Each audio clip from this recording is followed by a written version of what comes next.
Thank you so much. Welcome to Lupus Ontario's 2025 Symposium. I'm Lisa Bilodeau, and I'm the Vice President of the Board for Lupus Ontario. I'm on the Education and Awareness Committee, and I am a lupus warrior. Our theme this evening is part of the Spectrum Within, Intersections of Skin, Sex, and Systemic Change.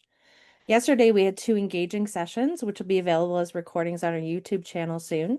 They were about heredity and lupus and cutaneous lupus. Thank you to our presenting sponsor, Roche. We're very grateful for their support, which makes sessions like this possible. Check out lupusontario.org for these and other educational webinars and podcasts.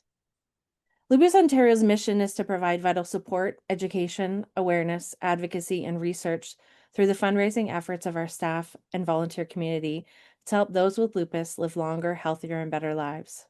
And one of those ways we do that is offering sessions like tonight. We have incredible doctors who have given of their time to engage with us and teach us incredible things about lupus and our lives. Tonight's first session is Menopause and Lupus, Managing the Shift. And our speaker is Dr. Michelle Jacobson. She's one of Canada's leading experts in menopause care. A respected OBGYN and menopause specialist based in Toronto, she is the co-founder of Coven Women's Health, a virtual clinic that provides collaborative, personalized care for women navigating perimenopause and menopause. Often described as the doctor other doctors turn to for menopause guidance, Dr. Jacobson brings deep clinical experience and a thoughtful, evidence-based approach to care, particularly for women experiencing menopause due to cancer treatment, or those with hereditary breast and ovarian cancer syndromes. Sorry, I just lost my script. Oh, Sorry about fine. that. Probably because I loaded the presentation. You've said No, enough. all's good. Yeah. Known for her compassion, clarity, and commitment to cutting through misinformation, Dr. Jacobson empowers women to make informed, confident choices about their health. I heard her speak at the Toronto Lupus Conference earlier this year and found her very helpful and informative. What we're talking about tonight is menopause. It's a major life transition, and for those living with lupus, it can bring unique challenges. This webinar explores the important intersection between menopause and lupus, including how hormonal changes can impact disease activity, symptoms, and overall well-being. We'll discuss when menopause typically occurs, what symptoms to expect, how lupus may influence the experience, and what treatment options and lifestyle strategies can help manage both. Whether you're approaching menopause or navigating it now, this session will offer valuable guidance for understanding and managing the shift with lupus in mind. If you have any questions during the talk, please put them in the chat or the Q&A function, and we will have about a 10 to 15 minute Q&A at the end. And so now I'll turn it over to you, Dr. Jacobson. Thank you, Lisa. Thank you for inviting me back to speak again. And for those of you who were at the session in September or whenever it was, I'm losing track of all time and space these days. This is a very similar chat, so you can also just go grab yourself a coffee if you prefer. But we're going to take a little bit of time to first review menopause in general, especially in 2025, because there is still so much misinformation out there about menopause management. And then we're going to spend the last sort of quarter of the presentation learning a bit about the specific considerations between lupus and menopause and understand a little bit about hormone and non-hormonal therapy to learn how we can really optimize our options to take advantage of their efficacy and safety. So, on average, menopause occurs in Caucasian women from industrialized countries between ages 50 and 52, usually 51 and a half years. And that is the time of the final menstrual period. But obviously, there are a number of factors that might influence when your final period occurs, including not getting your period because you have a chronic disease and you may not get a regular period. So, the definition of menopause really hinges around the timing of bleeding. And yet, the reason for menopause has nothing to do with the uterus at all. So women who've had their uterus removed but retain their ovaries still go through menopause even though they don't bleed anymore. And so we use this definition very arbitrarily that 12 months means menopause, when in women who suffer from chronic diseases or might be on certain medications where their menstrual cycle is suppressed, they may not even know when their final menstrual period occurs. So, by definition, menopause is the cessation of periods for 1 year. But in younger women, especially who have other reasons why they may not be getting a period, not all year of no bleeding is menopause. And this is called the stages of reproductive aging. So, this takes us through what would happen in a normal reproductive woman's life. So, from the time of early reproduction and puberty through to when she goes through her menopausal transition. And I think this is important because it really starts to highlight the perimenopause, which is so, on the news and on the tip of everybody's tongue these days, talking about perimenopause. We're all going around saying, is this perimenopause? Do I feel this way because I'm in perimenopause? And even myself, someone who is an expert in menopause and perimenopause, often finds myself asking myself, is this perimenopause? Is this why I feel the way I do? So, perimenopause is this very vague and difficult to describe time in your life where you are approaching menopause, but the timing of that approach is variable among women. And for some women, the symptoms of perimenopause might start around 10 years before when their final menstrual period will have been. And in fact, what happens in the beginning, in early perimenopause, which is sort of 7 to 10 years before your final menstrual period, is we actually get periods that come closer together. This is a time where we might get fluctuating hormone levels, especially because we're ovulating more frequently, because we're ovulating poorer quality eggs. And the hormones that are produced from those eggs don't suppress the brain hormone in the same way that a properly high quality egg would do. And so we start to get these things called luteal out of phase cycles or loop cycles, which means you're getting a period and ovulating an egg before the cycle has finished. So, what that leads to is women in perimenopause constantly ovulating, feeling like they are PMSing all the time, bleeding irregularly often, and if they were to get pregnant, more frequently than average, getting pregnant with twins. So, this is a very tricky time of your life. And unless you are obviously getting hot flashes, you may not quite understand why you feel the way you do. You feel like you're constantly having PMS symptoms with sore breasts and frequent bleeding, and yet you're irritable, you're tired, you have muscle fatigue, you have a low mood, your libido has changed, your vagina might be dry.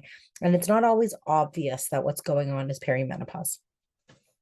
As you get closer to that final menstrual period within 1 to 3 years before when it would have been, and I say when it would have been for all the women who don't get their periods regularly or who have had surgery to remove their uteruses or have an IUD in place that might stop them from bleeding, this happens where you start to get gaps in the period. And during these gaps, we get times of low estrogen production.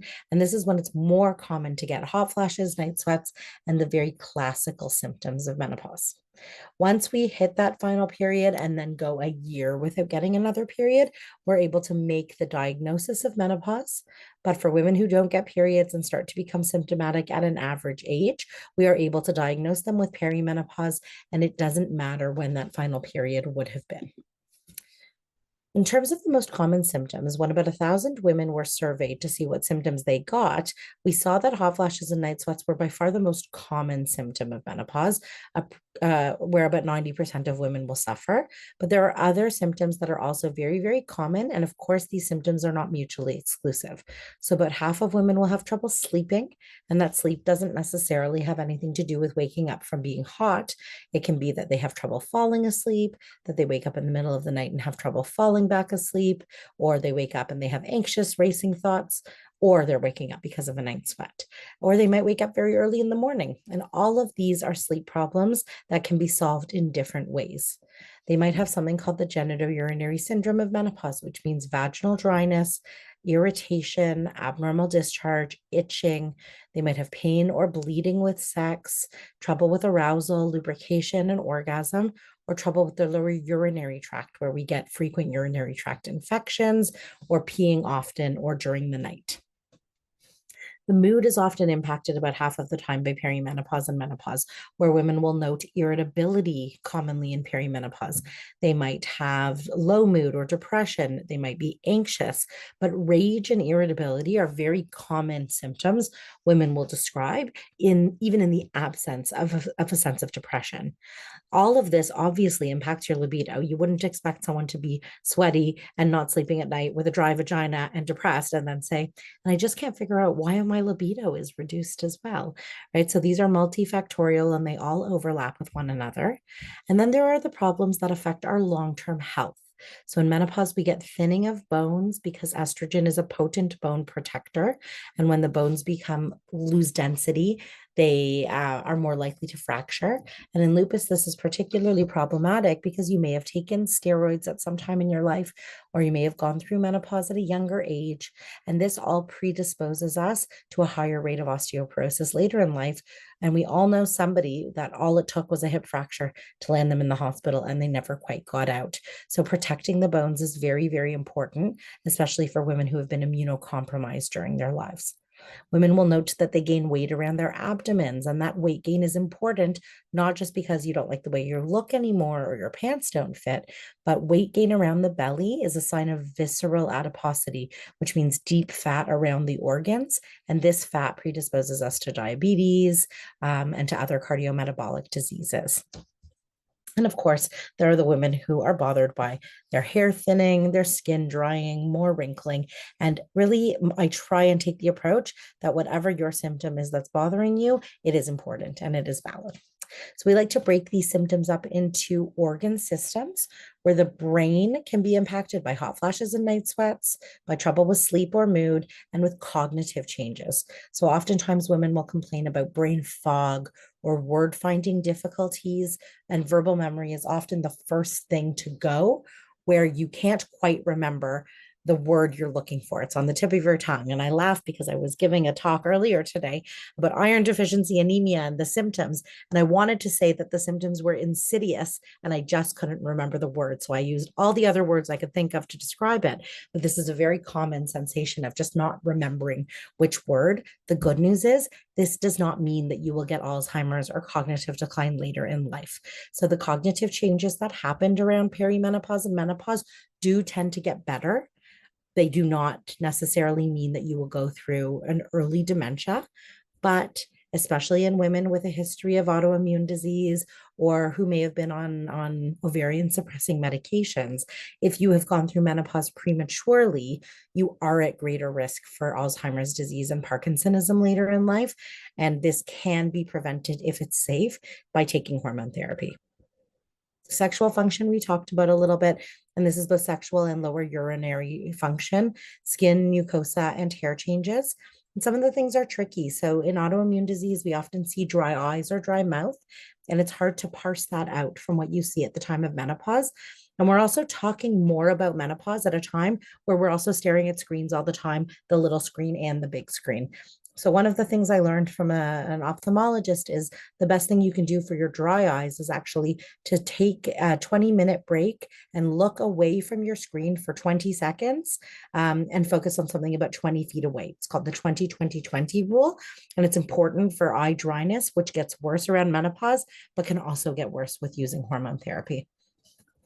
And then we talked about the musculoskeletal system, where joint pains and muscle wasting are also common, as well as the bone loss that we discussed. So when we think about what's going on in the brain during menopause, it would be really nice to understand why women get hot flashes so that we can then treat them. And what we now know is there's an area in the brain in the hypothalamus called the KNDy neuron. And this KNDy neuron has a number of receptors on it, after which it is named. So KNDy stands for the names of those receptors: kisspeptin, neurokinin B, dynorphin, and it also has an estrogen receptor. And when estrogen receptor is it does not have any estrogen bound to it, the KNDy neuron grows in size, it hypertrophies. And when this happens, it sends inappropriate signals to the thermoregulatory center, which is just next door. And if the thermoregulatory center is inappropriately signaled, it can send a message to the nerves to dilate the blood vessels or constrict the blood vessels inappropriately. So as mammals, it's very important that we stay in what's called an obligate temperature zone. And we're very sensitive to even small changes in temperature. We note them, we get very worried about them because it could mean that we are entering into either hypothermia or a period where our enzymes are not going to work anymore because we're too hot. And so if this thermoregulatory zone is inappropriately signaled and it then sends inappropriate signals to your blood vessels, you will feel like you are on fire or like you are freezing cold, even when you are not. And if we give estrogen back, the KNDy neuron shrinks back to its normal size. And what's important and interesting is now that we know about this, we can actually impact the other receptors on this KNDy neuron, like the neurokinin B receptor, by giving medications that treat hot flashes just as well as estrogen does, but without the risks or the benefits of using estrogen. Women will often want blood work done to prove that they're menopausal or to try and predict when they go into menopause. And for women who are over 40 or of an average age to be going through menopause, the blood work is not helpful. First of all, it is not predictive of when you will get your final period, and it cannot be used to tell you that you are in menopause. And second of all, it's not helpful because it undermines your symptoms. So in perimenopause, if women are struggling with symptoms and they want blood work to prove it, but the blood work shows that they're still making estrogen, then we have the option of either treating your symptoms or treating your labs. And I would argue that if you come to me because your symptoms are bothersome, it is much better for me to treat your symptoms than it is to pay attention to what the labs show. Now, the caveat here and what can be very valuable is in lupus, if we are investigating you for abnormal periods when you are younger than 40, then the blood work actually does help us understand if you are not getting your period because you are in premature menopause, or if you're not getting your period for all the other reasons, like a flare of autoimmune disease or what's called chronic hypothalamic hypogonadism, where your brain feels that because you're not well at the time of a flare, it is not a good time to become pregnant. Your brain recognizes this, and so it doesn't send a signal to the ovary to make an egg. So we do use blood work in younger women who are not getting their period to understand why they're not getting their period and to come up with a safe treatment that will help to prevent the diseases of aging that occur from an early menopause or the diseases to your bones that still occur if you're not making estrogen for a different reason. Hot flashes and night sweats are very, very common. They impact around 90% of women who go through menopause, but women will often say, well, how long is this going to last? As though that gives them a sense of whether they should be seeking treatment or not. And on average, symptoms will last 5 to 7 years. But if you are put into menopause because you go on cyclophosphamide for lupus treatment and this knocks your ovary function out, your symptoms will be more abrupt, they will be more severe, and they will last longer. So the symptoms are usually more tolerable when menopause happens at an average age and is a natural menopause. Whereas if menopause is something called iatrogenic, which means the doctor causes menopause, then the symptoms tend to be more severe and last longer. And the symptoms can be very severe. So it's hard for us who don't have hot flashes to really understand how much they bother women. But when women were surveyed, about 70% of them said that their symptoms led to a negative quality of life overall. And others who had severe symptoms actually noted their symptoms to be as impactful on their quality of life as dialysis treatment was for kidney failure. And I think this is a particularly poignant example for women who might be listening tonight who have had kidney disease and lupus nephritis and who may actually have had dialysis to understand that the impact of bad hot flashes may impact quality of life for some women just as much as that tremendous impact on your day-to-day functioning. So this is something we take really, really seriously. And it impacts more than just our quality of life. It also impacts our physical health, our mental health, our relationships, and the economy. So hot flashes have been assessed in terms of how they impact us, and they're found to have quite a profound impact on these key health outcomes. So in physical health, worse hot flashes are associated with worse cardiovascular outcomes, like more plaque formation and worse events like heart attacks and strokes. More hot flashes are associated with more bone loss and a higher fracture risk.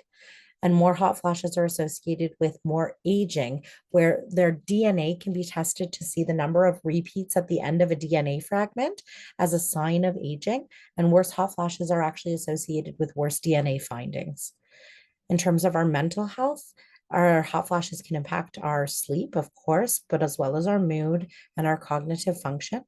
When we're not sleeping and we're having a poor mood and we have brain fog, we certainly are impacted at work and in our relationships. Our self-esteem can be impacted.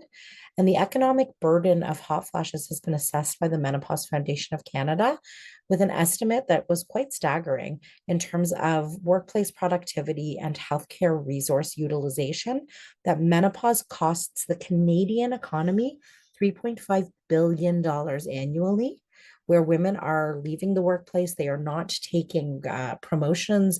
They are asking for leaves of absence or for disability accommodations because they can't work in a typical environment because of the heat or because they can't focus and they feel that their work performance is impacted. They're ashamed by this and they don't want to bring it up to their managers because they feel that it's going to make them seem old or out of touch or that they won't understand what they're going through. And over half of women actually feel unprepared for what menopause actually ended up being like. They didn't know that it was going to feel like this.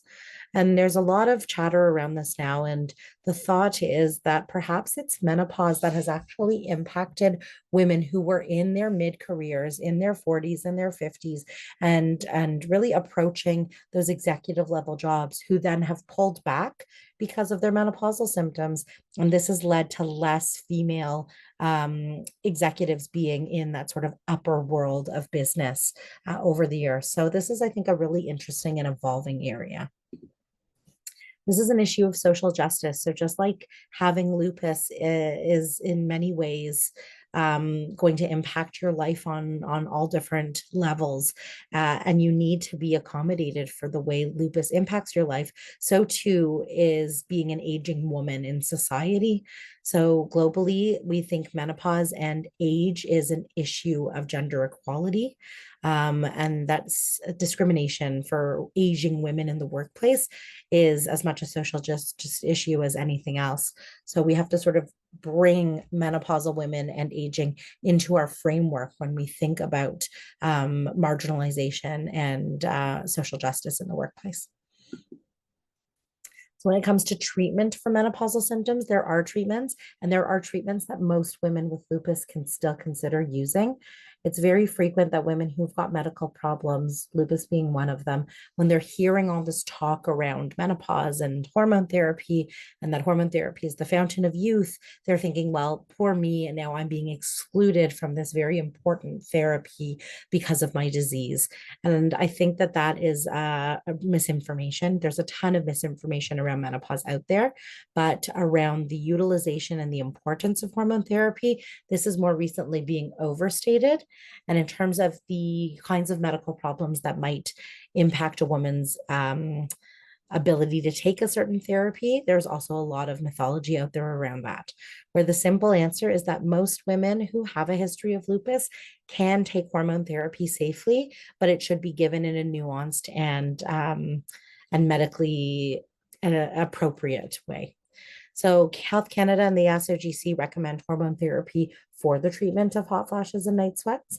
And the FDA and the Menopause Society, which is an American organization, recommend it both for the treatment of hot flashes and for the prevention of postmenopausal bone loss, especially in women at risk. And certainly women who have taken steroids, cyclophosphamide, gone through menopause early, these are all risk factors for osteoporosis later in life. There is a body called the International Menopause Society who are quite liberal with their recommendations for hormone therapy, and they suggest its use for other problems that you and symptoms that you experience in menopause, despite the fact that there's less evidence out there for that. And all of these guidelines agree that hormone therapy, if it is going to be used, should be initiated within 10 years of the final menstrual period or before age 60. And if we do this, then we are avoiding the risks that occur by starting hormone therapy in women who are too far from their final period, where plaques have started to form in the blood vessels, and they may be at higher risk for problems like heart attacks or strokes from starting hormone therapy later. So there is a window of opportunity where we should be paying attention to our symptoms. And if we are candidates for hormone therapy, considering starting it earlier rather than waiting to see if we can get through menopause. And to address the misinformation, the Menopause Society has also put out a statement that talks about how hormone therapy is not the fountain of youth. It is not a primary preventive for cardiovascular disease or dementia. So, primary preventive would be like taking a vaccine. This is a way that we can prevent ourselves from getting a problem, whereas hormone therapy is not meant to prevent cardiovascular disease. It may just be associated with lower rates of cardiovascular disease or dementia if it is taken at the right time for the right candidate. It's not meant to be used for the management of the musculoskeletal conditions outside of protecting the bones. So even though it might work for arthritis and frozen shoulder and the problems that impact us, tendinopathies, you are still welcome to try it, but that's not what it's approved or has evidence for. But it can help. And my approach is typically if you don't have a reason to avoid it and you're bothered by symptoms, even if they are not classical symptoms, it's reasonable to try hormone therapy to see if it helps with your symptoms, if the benefits outweigh the risk. And it should not be used for prevention of aging. So, not for treatment of hair loss or skin changes or weight gain. It doesn't work for that. So, that's not a good risk to take on if those are the symptoms that you're looking to improve. But it is the first line treatment for those validated symptoms of menopause. And when it is started, there is no longer a duration after which you must stop taking it. So, for many years, because the risk of breast cancer increases after 5 years of being on hormone therapy, there was this idea that, symptoms tend to last on average 5 years and the risk increases after 5 years. So, you should stop taking hormone therapy by 5 years of use. And that has gone out the window where there's a much more individualized approach now. The idea is that you take hormone therapy as long as you need it, and you stop taking it only if you don't need it. The caveat there is you may not know you don't need it anymore. So at some point, you do have to try and come off of it. And you can either do that by stopping cold turkey, or you can do that by slowly dropping your dose to see if you still have symptoms or not, and finding the dose that is then the most appropriate for you to control your symptoms. So we've talked about this a little bit, but we want to initiate hormone therapy as close to natural menopause as possible. And the special population and application for lupus here is that if you are diagnosed with premature ovarian insufficiency, which is menopause before 40, or early menopause, which is menopause before 45, you should consider taking hormone therapy if you can, even if you don't have symptoms. So there might be some women who, have significant flares of disease and it stops their periods younger, and they don't really have a lot of symptoms from that, or a lot of their symptoms can be attributed to their lupus. So it's hard to know what's what. And they may say, well, I don't want to take more medicine and put myself through more risk.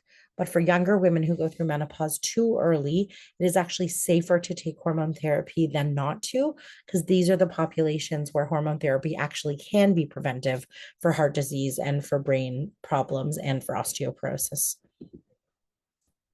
And so, what I usually do in terms of discontinuing hormone therapy is as women age and their risk profile changes, so they have a higher risk of getting a blood clot in the legs or the lungs as they get older, we want to make sure that our patients are on their lowest dose that works for them, and ideally through the skin as they get older. And this is particularly important for women with lupus because your baseline risk for a blood clot is higher. And if you happen to have antiphospholipid antibody syndrome, this would be something where you'd really consider not using hormone therapy unless the benefits very clearly outweighed the risk, because estrogen does increase risk of blood clots, and antiphospholipids also significantly increase the risk of blood clots. So it is really important at some point in your lupus treatment that you be tested for APLAS. That would be testing certain proteins in your blood that predispose to clotting.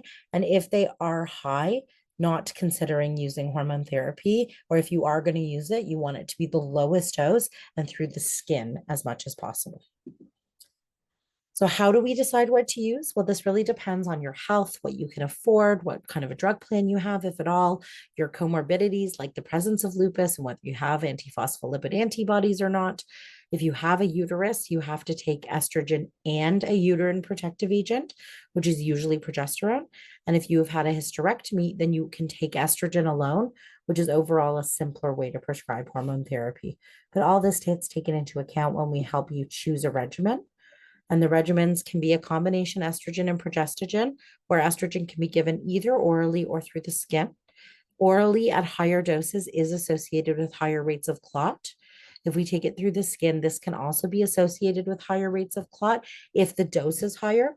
But the safest route and regimen for blood clots is a lower dose through the skin. Progestogens, which is the other medication that helps to protect the uterine lining from cancer, if you take estrogen, can be taken in a variety of ways.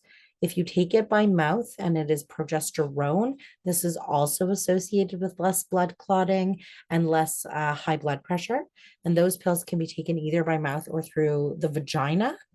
or progesterone can be given through an IUD, but this is a synthetic progestin, and this would afford you contraception if you needed it, as well as protection against the overgrowth that can happen inside your uterus.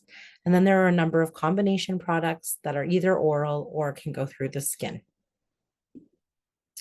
But hormone therapy is not the only part of your menopause management.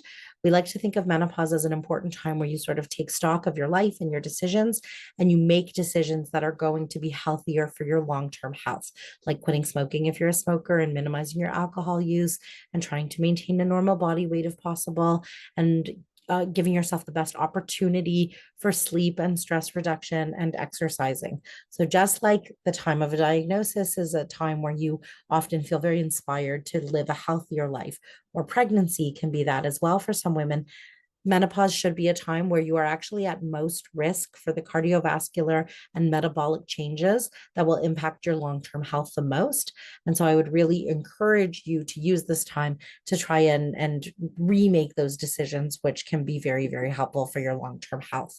So that includes maintaining a normal body weight, blood pressure, tight sugar, glucose control, tight lipid control, introducing a Mediterranean or a low carb diet, quitting smoking, and exercising as much as possible, where the American Heart Association recommends at least 150 minutes a week and ideally 4 to 5 days a week.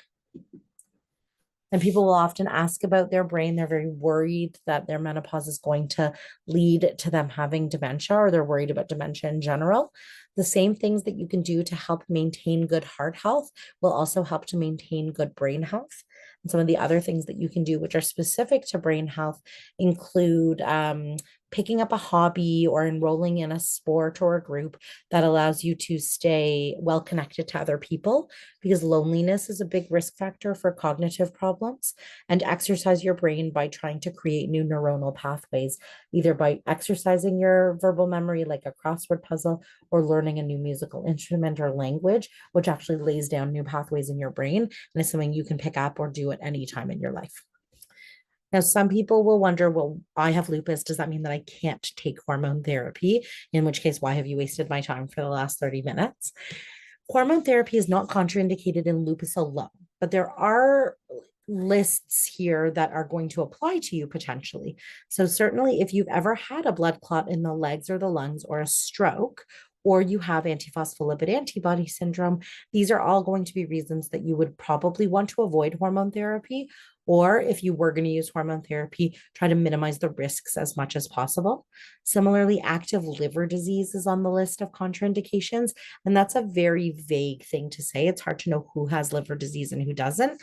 But typically, this is going to mean you have a hormonally sensitive liver tumor that could grow or rupture in response to hormones.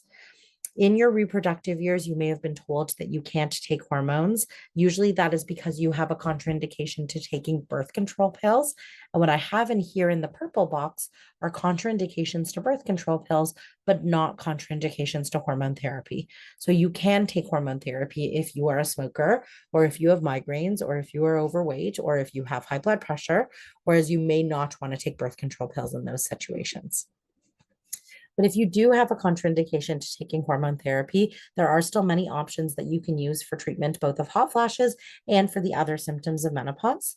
This list is the recommended and not recommended list with regards to hot flashes specifically. And this list comes from the North American Menopause Society, who put out a list based on the evidence that exists for treating hot flashes. So you might look at the not recommended list and say, well, this is stupid. Why wouldn't you want me to exercise or do yoga or paced respiration? And it's not that we don't want you to do those things. It's that unfortunately, those things don't have a lot of evidence to prove that they make hot flashes better, but they can still treat your cardiac health and your sleep and your heart. And so you would still want to do those things. But if you're looking for a treatment for hot flashes and you can't take estrogen, then you're looking at the right side of the screen here. And that's going to include certain antidepressants, a medication called gabapentin, which works in the brain, or an anticholinergic medication called oxybutynin, which is an overactive bladder drug. The sort of newer and more interesting medications on the list here include this fezolinetant or elinzanetant. And these are medications that work on that neurokinin B receptor in the brain, what I showed you before. So unlike estrogen, which has sort of the risks of blood clots, fezolinetant and elinzanetant work in that same area in the brain on the candy neuron. So they work as effectively as estrogen therapy, but they don't have the same clot risks. With fezolinetant, you do need to do liver monitoring. So they are not completely without risk, but they are non-estrogen ways of treating hot flashes and night sweats. And then there are also non-medication ways that you can treat these symptoms that include cognitive behavioral therapy. So that's something you could do with a therapist or a social worker or a psychologist to help make your hot flashes feel better. And you can also use it to improve your sleep as well. And hypnosis, which can be very helpful, although it's quite difficult to access. So we're just going to spend the last sort of 5-10 minutes going through the specific considerations for menopause and lupus. And there's a lot of chatter out there that can be very confusing, where a lot of people might think, oh, I have lupus, so I can't use any hormone therapy or I can't use any menopause management. So let's just back up and sort of go through it from the beginning. So first of all, there are some studies that show that having lupus independently is a risk factor for going through menopause too early. And some of the women who go through menopause before age 40, so they have primary ovarian insufficiency, is associated with autoimmune disease. So probably lupus fits into that category as well, where we think that if you have certain autoimmune conditions, you may also make antibodies against your own ovaries. And if you do that, it can attack the number of eggs that are left, and you might go through menopause earlier. Certain medications that you take for lupus can also put you into menopause, like cyclophosphamide, which affects ovarian function and can trigger premature menopause on its own. Because you have early menopause or because of some of these treatments like steroids or cyclophosphamide, you may also be at risk for osteoporosis, and lupus itself can compromise bone health. So if you are going to go through menopause early, or if you have any of the other risk factors, we want to screen your bones earlier. You want to do everything you can to help prevent bone loss. So that includes getting adequate calcium from your diet, doing weight-bearing exercises, so lifting heavy weights, getting adequate protein in your diet, and taking a vitamin D supplement. And estrogen dropping in perimenopause and menopause can trigger a flare of lupus. So even if your lupus has been very well controlled for many years, just going through that menopausal transition can trigger a flare. When you have a lupus flare in menopause, it doesn't always look the same as it did before you went through menopause. So unlike before, where you maybe have been more presenting with arthritis and a malar rash and nephropathy, we don't see that as much in menopausal women. We see more serositis, lung involvement, and more associated Sjogren syndrome. So that's that dryness, more commonly in women who are already menopausal. And there have been a number of studies that have looked at this, but the Lumina study reported less kidney involvement in more postmenopausal women, but more vascular arterial events and more blood clots in the legs or the lungs. So we see the lupus flares in menopause looking more like vascular impacts, whether it's arterial or venous, or whether it's Raynaud's, where we get those cold, abnormal vasoconstriction in the fingers and the digits. And then a Canadian study looked at the timing of diagnosis, and they found that the lupus index of activity was significantly higher in premenopausal women, and that vasculitis, protein in the urine, rash, pericarditis, and anti-DNA antibodies were more common in the premenopausal women. Whereas in postmenopausal disease, they thought that the lupus was milder, but that because you may have had flares over the years, there was still an accrual of damage from lupus that might be just overall worse because you've had more events impact your heart, your brain, your kidneys over time. And taking hormone therapy has been studied as a risk factor for lupus. So there was a large study called the Nurses Health Study that found that in women who had lupus, taking hormone therapy was a risk factor. So it increased the risk of developing lupus or of having a lupus flare by almost 2 times. So this is significant, although again, every woman's symptom burden is different. We see an increased risk of discoid lupus and lupus in women who are taking hormone therapy, also by about 3 times.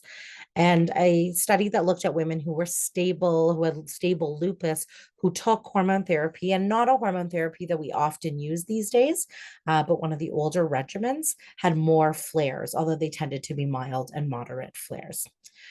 Overall, there were other studies that also looked at it that didn't find the same associations. So we see this often in the literature where there are some studies that suggest an increased risk and other studies that don't. So I think the bottom line here is that you need to individualize your therapy. If you need treatment for lupus, for menopause, and you have lupus, there's a chance that you might have a flare, but there's also a chance that you might not.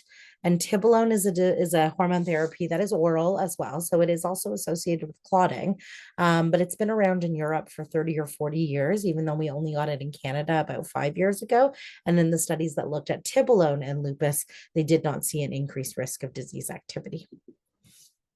Certainly, we know that if you take hormone therapy, you have a higher risk of getting a blood clot. That's true for everybody, but it's particularly true for women with lupus, especially if they have antiphospholipid antibody syndrome, but also just lupus on its own.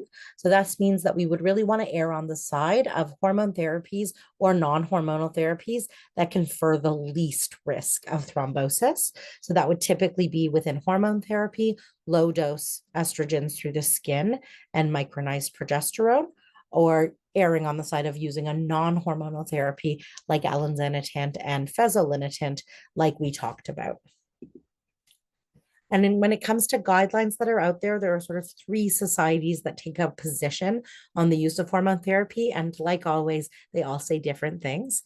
So the European League Against Rheumatism suggested that hormone therapy could be prescribed for women with severe symptoms, whether regardless of whether they had lupus or not, as long as the antiphospholipid antibodies is negative.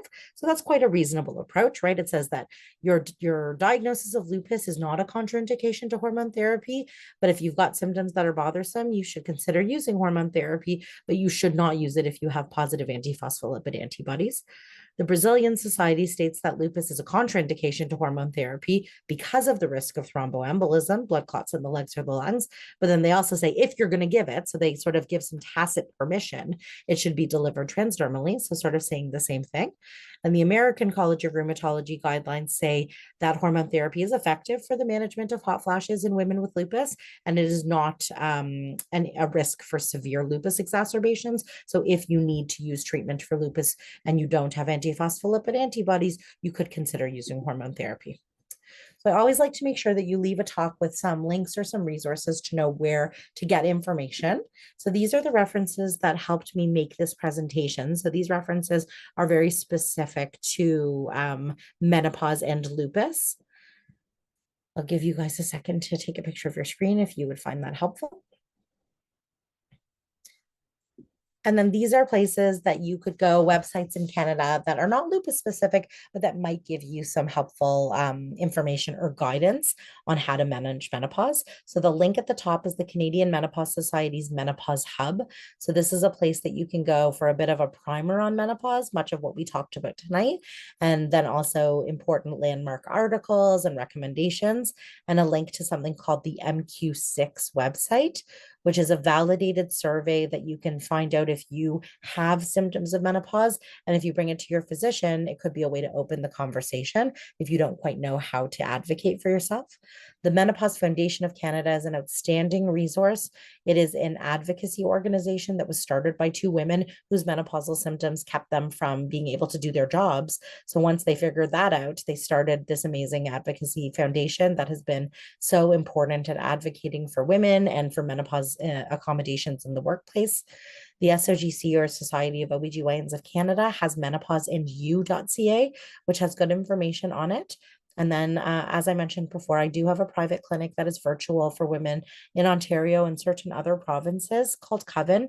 This is a place that you can access really high quality multidisciplinary care, dietitian, social worker, nurse practitioner, who are aware of all of the things that I am aware of. So we do see a lot of special populations that are outside of the scope of what a normal menopause clinic could see, but it is not covered by public insurance, or there are menopause specialists across the country. And I would be happy to share names in different provinces, depending on where you're located, of physicians who might be a little bit more comfortable in managing menopause and lupus than the average physician, who is often at baseline quite uncomfortable managing menopause in general, let alone in special populations. So, with that, I will stop and I would be very, very happy to take questions.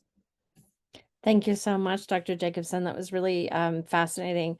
And I just want to say, first of all, thank you for being in this field, especially providing great insight to us. When I heard you speak before, what I came away from is that I myself can stop ignoring or dismissing symptoms and actually talk to somebody about them. I think one of the challenges we have as lupus is that we tend to dismiss some things as, oh, that's just lupus. And not like the symptom is not significant, it is, but we might say, oh, my gabapentin is already possibly working on that, even though it's actually not if I'm having major hot flashes or whatever. And so I appreciate that you emphasize treating symptoms and not just blood work. So I just want to reiterate that for people listening here, as there's been lots of information. As a lupus patient or a caregiver of somebody with lupus or anyone working with them, if you are unsure if some of your symptoms are lupus related or menopause related or both, talk to your doctors. Don't just dismiss it because there are ways to treat it. And I especially liked when you referenced the severity of some of these symptoms can be as severe feeling as being on dialysis, because that really validates what is happening to so many women. So thank you for basically seeing us and working in this health field. Thank you. And What? thank you for paying so much attention because you Y- obviously did. And I appreciate Yes, yes. So uh, as a lupus patient who would be listening, do we talk to our rheumatologist first about this, to our GP? Do we seek out a specific menopause specialist? What do we do when we're wondering if our brain fog is from lupus or menopause, or we're just not sure? Where do we go? Where do we start? I think it's a great question. And I think the answer is you could go either way. One thing I want to advocate for is that you are at baseline, somebody with vague symptoms potentially, where that not vague, but it's very hard to piece out what's what. And so your family doctor, who might be wonderful, may not know. And that doesn't mean that they're a bad doctor. They just may not know. In which case, then I think you probably have better access to your rheumatologist, given that you've seen them over the years and they often have programs and a nurse who you might be able to reach out to and communicate with. And they may say, oh, that symptom could be lupus, and here's a treatment for lupus. In which case, if it was menopause, the treatment probably wouldn't work. So that's one way of figuring it out. Or they might say, this is really atypical. You're of an age, right? This doesn't really sound like lupus. In which case, then you probably want to get advice from a menopause specialist, because you, with your lupus and all the misinformation out there, might make a general gynecologist or endocrinologist who is at baseline not that good at doing menopause management. You may get misinformation from them. So, I spend a lot of time trying to teach family doctors and generalists how to do menopause management, but I actually think that with a history of lupus, you are one of the few populations that truly would benefit from menopause expertise.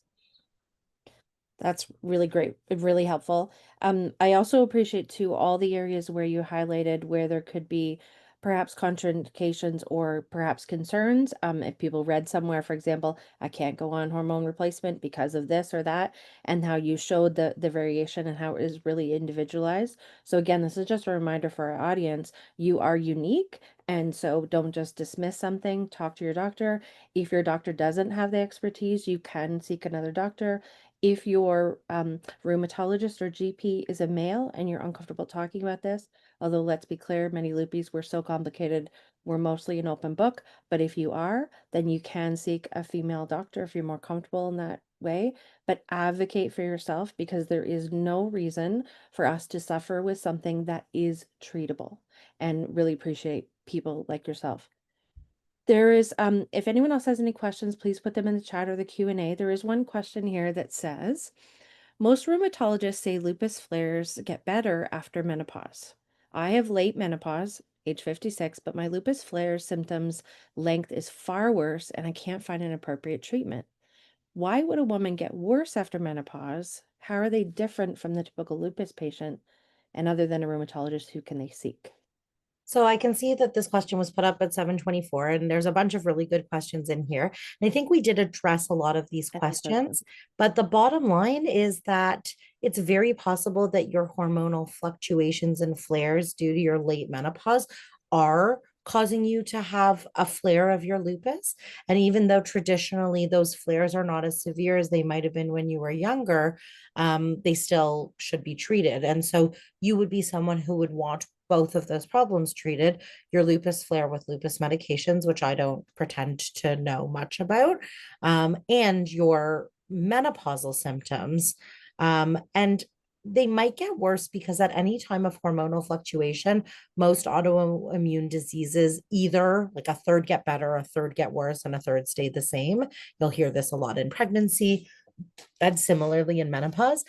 So, if you are someone in whom your disease becomes worse, then you need your lupus to be managed like a flare.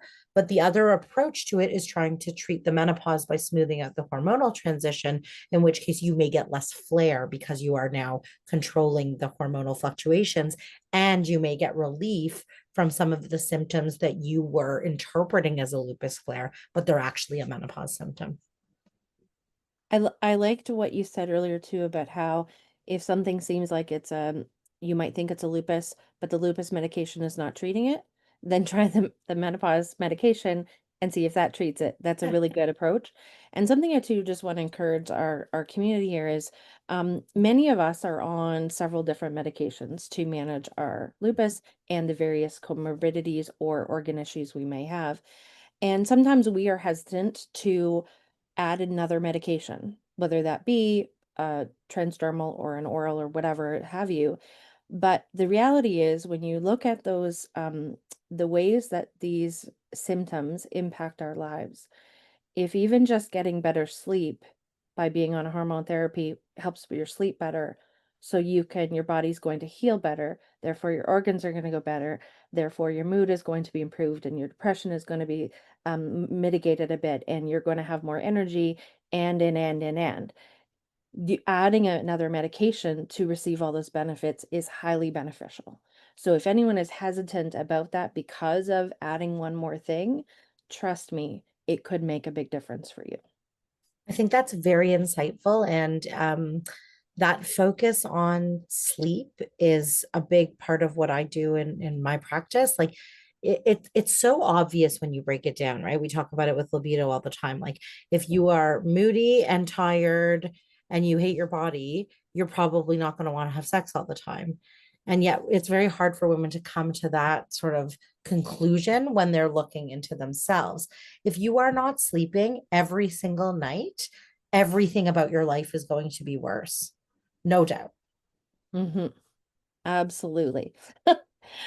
We have had another question come in. It is very specific, but I think it's worth bringing up because someone else might have some similar situation. So this person has said, I've had two DVTs and a PE, so that's deep vein thrombosis and a pulmonary embolism, and have been on blood thinners for 5 years. I recently had a total hysterectomy, and I'm on estrogen and progesterone. Is this safe because I'm on blood thinners? So, without more information, it's hard to know, but I'll speak in very general terms. Um, Having had two DVTs and a PE probably is related, I would imagine, to your lupus. And I would definitely want to know if you have any antiphospholipid antibody syndrome, like anticardiolipin antibodies, beta 2 glucoprotein. But also, if you are young or if you are very symptomatic, it could still be important for you to take estrogen for a number of reasons. Most women who have had a hysterectomy do not need to take progesterone, and there is some added blood clot risk from progesterone. So it's very possible that you don't need to be on both. Um, and if you are a poor candidate for taking hormone therapy because you have a contraindication like a blood clot, then oftentimes the risk of the blood clot from the hormone therapy can be offset by taking a blood thinner. So probably this is a reasonable approach, maybe without the progesterone, hard to know, but this is a very specific and individualized question. Thanks for offering insight into that, even though it is so specific. And again, anyone asking questions, wondering about these things, if you're unsure, ask the direct doctor who's been prescribing this to you. Um, uh, Trust me, we are allowed to and should question our doctors. They are experts, but you are still the expert of your body. So you can just ask a question on, hey, I'm a bit confused about this part. Is this the reason why? Are we good on this? Do we need to check anything? That kind of stuff. You can always advocate for yourself. And most likely your doctor already has the best plan for you. That's why we go to them. They are experts, but you do know your body best. So just continue to advocate for yourself in every way possible that you can. I think we are about wrapped up. I don't see any other questions. One last thing I did want to actually say is anyone who's listening, please stay tuned. We are adding a new support group to our repertoire here that is going to be about menopause. And it is going to be starting in January of 2026. We have a number of people who really want support around this as women going through this. So stay tuned for the information. It's coming soon. That's great to hear. Thank you so much for having me again.